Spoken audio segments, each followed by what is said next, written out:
നമസ്കാരം. പാട്ട് ജീവിതത്തിൽ മറക്കാനാവാത്ത അനുഭവങ്ങൾ ഒരുപാടുണ്ടാവുമല്ലോ. അതിൽ ഏതെങ്കിലും ഒരു ഒരു അനുഭവം ഒന്ന് പറഞ്ഞു. വാഴ്ത്തുന്നു ദൈവമേ എന്നൊരു ക്രിസ്ത്യൻ ഡിവോഷണൽ സോങ്. അത് നീ എൻ്റെ പ്രാർത്ഥന കേട്ടു.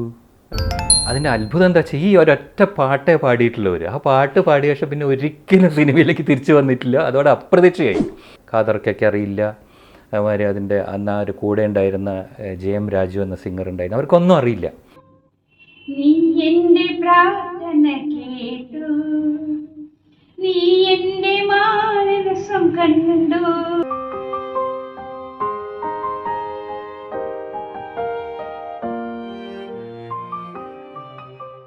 ഒരു ഗായികയെ തിരഞ്ഞ് കണ്ടെത്തിയ ഒരു ഓർമ്മയുണ്ട്. കാരണം നമ്മളൊക്കെ ചെറുപ്പത്തിൽ കേൾക്കുന്ന പാട്ടുകൾ പിന്നീട് എത്രയോ വർഷങ്ങളോളം അത് നമ്മൾ പിന്തുടർന്നുകൊണ്ടിരിക്കും. പക്ഷെ അത് പാടിയത് ആരാണെന്നോ അല്ലെങ്കിൽ ആ പാടിയ പാട്ടുകാർ പിന്നെ എവിടെ പോയി മറിഞ്ഞു ഇതൊന്നും ചിലപ്പോൾ അറിയണമെന്നില്ല. അങ്ങനെ ഒരു അനുഭവമായിരുന്നു എനിക്ക് ഈ കാറ്റു വിതച്ചവൻ എന്ന സിനിമയിൽ വാഴ്ത്തുന്നു ദൈവമേ എന്നൊരു ക്രിസ്ത്യൻ ഡിവോഷണൽ സോങ്. അത് നീ എൻ്റെ പ്രാർത്ഥന കേട്ടു എന്നൊരു പാട്ടുണ്ട്. പൂച്ചൽ ഖാദർ എഴുതിക്കുന്നത്. പീറ്റർ റൂബിൻ ആണ് മ്യൂസിക് ഡയറക്ടർ. അപ്പോൾ വളരെ ചെറുപ്പത്തിൽ കേൾക്കാറുണ്ട്. ഞാൻ ക്രിസ്ത്യൻ മാനേജ്മെൻറ്റ് സ്കൂളിലാണ് പഠിച്ചത്. അപ്പോൾ പള്ളിയിലൊക്കെ പാടി കേട്ടിട്ടുണ്ട് ഈ പാട്ട്. കുട്ടികളൊക്കെ പാടിയിട്ടുള്ള വളരെ എനിക്ക് തോന്നുന്ന ഒരു മോഡേൺ സൗണ്ടിങ് ഉള്ളൊരു ക്രിസ്ത്യൻ ഡിവോഷണൽ സോങ്ങാണ്. നല്ല ശബ്ദമാണ്, വളരെ ഷാർപ്പായിട്ടുള്ള ശബ്ദം. എനിക്ക് 72 വന്ന പടം അത്. പക്ഷേ ഈ ഗായിക എവിടെ പോയി? പിന്നെ ഞാൻ ഈ പാട്ടിനെക്കുറിച്ച് എഴുതി തുടങ്ങിയ സമയത്ത് എനിക്കൊരു ആഗ്രഹം ഈ ഗായികയെ പറ്റി എഴുതണമെന്ന്. അതിൻ്റെ അത്ഭുതം എന്താ വെച്ചാൽ ഈ ഒരൊറ്റ പാട്ടേ പാടിയിട്ടുള്ളവർ ആ പാട്ട് പാടിയ ശേഷം പിന്നെ ഒരിക്കലും സിനിമയിലേക്ക് തിരിച്ചു വന്നിട്ടില്ല. അതോടെ അപ്രതീക്ഷയായി. അപ്പോൾ ഞാനിത് ആലോചിച്ച് ഇവരെവിടെ പോയിരിക്കുന്നു. അപ്പോൾ ഇവരുടെ കൂടെ ഇവർ ക്രിസ്ത്യൻ ആർട്സിലായിരുന്നു ഒരു സിംഗർ. മദ്രാസ് ക്രിസ്ത്യൻ ആർട്സിൽ സിംഗറായിരുന്നു. അപ്പോൾ ക്രിസ്ത്യൻ ആർട്സ് ഒരു സിനിമ നിർമ്മിക്കാമെന്ന് വെച്ചപ്പോൾ അതിൻ്റെ സംവിധായകൻ റവറൻഡ് സുവിശേഷ മുത്തു എന്ന് പറയുകയാണ്, സുവി. അപ്പോൾ അതിൽ ഈ ആർട്ടിസ്റ്റുകളെയൊക്കെ അതിൽ പങ്കെടുപ്പിച്ചിരുന്നു. അങ്ങനെയാണ് മേരി ഷൈലയെ കൊണ്ടൊരു പാട്ട് പാടിക്കുന്നത്. മേരി ഷൈല പക്ഷേ പിന്നീട് അവിടെ പോയി മറിഞ്ഞു. അദ്ദേഹത്തിൻ്റെ ഈ അവരുടെ സഹപ്രവർത്തകർക്ക് പോലും അറിയില്ല. ഖാദർക്കൊക്കെ അറിയില്ല. അതുമാതിരി അതിൻ്റെ അന്ന് ആ ഒരു കൂടെ ഉണ്ടായിരുന്ന ജയം രാജു എന്ന സിംഗർ ഉണ്ടായിരുന്നു. അവർക്കൊന്നും അറിയില്ല. പലരും പല സ്ഥലമൊക്കെ പറഞ്ഞു. പക്ഷേ എനിക്ക് എന്തോ ഒരു ആഗ്രഹം, ഇവരെവിടെ പോയിരിക്കും, ഒരു കൗതുകം. വളരെ ചെറിയ പ്രായത്തിൽ പാടിയ പാട്ടത്. അങ്ങനെ ഞാൻ യാദൃശ്യമായിട്ട് ഞാൻ ഫേസ്ബുക്ക് അരിച്ചു പെറുക്കുന്നു, അങ്ങനെ യൂട്യൂബൊക്കെ വരും. അപ്പോൾ അങ്ങനെ നോക്കിക്കൊണ്ടിരിക്കുമ്പോൾ യൂട്യൂബിൽ ഇവരെ പാട്ട് ഉണ്ട്, നമുക്ക് കേൾക്കാൻ പറ്റും. അപ്പോൾ അതിൻ്റെ ഇടയിൽ കമൻസിൽ ഒരു കമൻറ്റ്, ഇതെൻ്റെ അമ്മ പാടിയ പാട്ടാണ്, എല്ലാവർക്കും താങ്ക്സ് ഇത്രയും നല്ലത് പറഞ്ഞതെന്ന് പറഞ്ഞിട്ട്. അപ്പോൾ സഞ്ജന എന്ന മറ്റാണ് പേര് കണ്ടത്. അപ്പോൾ എനിക്ക് ഒരു കൗതുകം തോന്നി, ഇതെങ്ങനെ ആരായിരിക്കും സഞ്ജനയെ എങ്ങനെ കോണ്ടാക്ട് ചെയ്യും? അങ്ങനെ നോക്കുമ്പോൾ ഫേസ്ബുക്കിൽ ഈ സഞ്ജനയുണ്ട്. ഈ സഞ്ജനയാണോ ആ സഞ്ജന എന്നറിയില്ല. എന്നിട്ട് മെസ്സേജ് അയച്ചു നോക്കി. അപ്പോൾ ഈ സഞ്ജനയാണ് ആ സഞ്ജന. അപ്പോൾ ഞാൻ ചോദിച്ചപ്പോഴാണ് പറഞ്ഞ അമ്മയുണ്ട്. അമ്മ ലിംഗരാജപുരത്ത് ബാംഗ്ലൂരിലാണ് താമസിക്കുന്നത്. അപ്പോൾ അമ്മ പാട്ടൊക്കെ വിട്ടു എന്നൊക്കെ പറഞ്ഞു. അപ്പോൾ ഞാൻ വെച്ചാൽ എനിക്ക് അമ്മയായിട്ട് സംസാരിക്കണം. അതിനെന്താ കുഴപ്പമൊന്നുമില്ല, സംസാരിക്കാറുണ്ട്. അങ്ങനെയാണ് ഞാൻ ഈ എന്നോ പോയി പറഞ്ഞ മേരി ഷൈലയിലേക്ക് വീണ്ടും തിരിച്ചെത്തുന്നത്. അപ്പോഴേക്കും അവർ ഷൈല സതീഷായി കഴിഞ്ഞു. ഭർത്താവിൻ്റെ ഒരു സതീഷ് എന്നാണ്. അപ്പോൾ അവരെ കഥ അവർ പറയുകയാണ്. അതായത് നിങ്ങളിപ്പോൾ എന്നെ വിളിച്ചത് എനിക്ക് അത്ഭുതം. കാരണം എൻ്റെ പാട്ടൊക്കെ ഇത്രയും 50 കൊല്ലം കഴിഞ്ഞിട്ട് ആരെങ്കിലും ഓർക്കുന്നുണ്ടോ എന്നൊക്കെ ചോദിച്ചവർ. ഞാൻ പറഞ്ഞു ഇപ്പോഴും ഓർക്കുന്നുണ്ട്, അതുകൊണ്ടല്ലേ വിളിച്ചത്. അപ്പോൾ അവർ പറഞ്ഞു ആ കാലത്ത് ഈ സിനിമ കഴിഞ്ഞ് അധികം കഴിയുന്നതിന് മുമ്പ് ഒരു വിവാഹം കഴിഞ്ഞു. പിന്നെ അവർ സ്പിരിച്വൽ ആയിട്ടുള്ള മ്യൂസിക്കിലേക്കൊക്കെ പോയിട്ട് അങ്ങനെ സിനിമയിൽ നിന്ന് മൊത്തമായിട്ട് മാറി. പിന്നെ സിനിമയിലേക്ക് ചില ഓഫറൊക്കെ കിട്ടി, പക്ഷേ ഒരിക്കലും തിരിച്ചു വന്നില്ല. പിന്നെ അവർ സ്വകാര്യ ജീവിതം, വ്യക്തി ജീവിതം, മക്കളൊക്കെയായി അങ്ങനെ കുടുംബജീവിതമായിട്ട് പോയി. പിന്നെ അവരെന്നോട് പറഞ്ഞു ഒരിക്കൽ ഹസ്ബൻഡ് കേരളത്തിൽ പോയപ്പോൾ എവിടെയോ കാറ് നിർത്തിയിട്ട് എന്തോ ഒരു ആവശ്യത്തിന് വേണ്ടി കാറ് നിർത്തിയപ്പോൾ പെട്ടെന്നൊരു പാട്ട് കേട്ടു, ഭാര്യയുടെ പാട്ട്, ഈ നീ എൻ്റെ പ്രാർത്ഥന എന്ന് പറയുന്ന പാട്ട്. ഒരു പള്ളിയിൽ നിന്നോ മറ്റോ ആണ്. അപ്പോൾ അത് അത്ഭുതപ്പെട്ടു.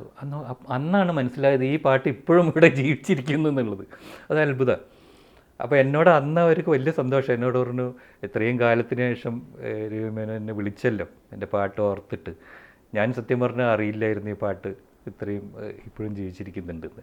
അപ്പോൾ ഞാൻ പിന്നീട് എഴുതിയ സമയത്ത് ധാരാളം പേര് കമൻറ്റ്, എവിടെയായിരുന്നു ഇവരെന്നുള്ള ആർക്കും അറിയില്ല. പലരും വിചാരിച്ചിരിക്കുന്നത് എസ് ജാനകി പാടിയെന്ന് വിചാരിച്ച ആൾക്കാരുണ്ട്, സുശീല പാടിയെന്ന്. പലരും ഇതാരാ പാടിയെന്നുള്ള ഈ പേര് പോലും ആരുടെ ഓർമ്മയില്ല. അതൊക്കെ കഴിഞ്ഞിട്ട് അവരെന്നെ കാണാൻ വന്നു ട്രിവാൻഡ്രത്ത് വന്നിട്ട് ഞാൻ പറഞ്ഞു ശൈല ചേച്ചി ആ പാട്ട് എനിക്ക് വേണ്ടിയിട്ട് എന്തായിരുന്നു പാടണം. പക്ഷേ അതിൽ ചേച്ചി രവിക്കല്ലാതെ പിന്നെ ആർക്ക് വേണ്ടിയിട്ടാണ് പാടുക, എനിക്ക് രണ്ടാമതൊരു ജന്മം തന്ന ആളല്ലേ എന്ന് പറഞ്ഞിട്ട് അവരെ പാട്ട് എനിക്ക് വേണ്ടി പാടിയപ്പോൾ ശരിക്കും രോമാഞ്ചം വന്നു. കാരണം 50 കൊല്ലം മുമ്പ് പാടിയ അതേ സ്വീറ്റ്നെസ്സോടുകൂടി അവരെൻ്റെ മുന്നിൽ നിന്ന് പാടുക. വേറെ ഒന്നും അതിൽ ചെയ്യേണ്ടി വന്നില്ല, ഒറ്റ സ്ട്രെച്ചിൽ ആ ഓർമ്മയെന്ന്. എന്നിട്ട് അവരെന്നോട് പറഞ്ഞു അത്ര നന്നായിട്ടൊന്നും ഉണ്ടാവില്ല. അവർ വളരെ നന്നായിട്ടുണ്ട്, ഗംഭീരമായിട്ടുണ്ട് എന്ന് പറഞ്ഞു. അത് കണ്ടിട്ട് എല്ലാവരും എന്നെ വിളിച്ചു. ഈ കൂടെ വർക്ക് ചെയ്ത് പൂവച്ചൽ ഖാദറിൻ്റെ പോലുള്ള ആൾക്കാരൊക്കെ അപ്പോഴാണ് അറിയുന്നത് ഇവരുണ്ട്. അപ്പം ഞാൻ ചോദിച്ചു ഇനി സിനിമയിൽ പാടുമോ? ഇപ്പോൾ സിനിമയിൽ നല്ലൊരു ഓഫർ വന്നാൽ നോക്കാം എന്ന് പറഞ്ഞു. കാരണം അവർ ലതാ മങ്കേഷ്കർ പാട്ടുകൾ പാടിയിരുന്നു ചെറുപ്പത്തിൽ. ഈ രജനീഗന്ധ എന്ന് പറയുന്ന പാട്ട് അവരുടെ ആ കാലത്തെ ഹിറ്റ് പാട്ടായിരുന്നു. അപ്പോൾ ലതാജിയാണ് അവരുടെ ഐഡൽ.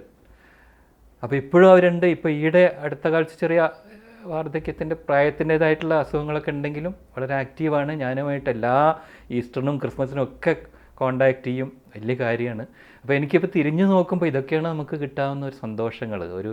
അവരാ സംഗീതത്തിലേക്ക് അല്ലെങ്കിൽ ആ ലോകത്തേക്ക് അവരുടെ ഓർമ്മകളിലേക്ക് തിരിച്ചു കൊണ്ടുവരാൻ കഴിയുക അതിന് നമ്മളൊരു നിമിത്തമായി എന്നുള്ളതാണ്. ഇപ്പോൾ ഞാനല്ലെങ്കിൽ വേറെ ആരെങ്കിലും ചിലപ്പോൾ അതിൽ ഇടപെട്ടേക്കായിരുന്നു.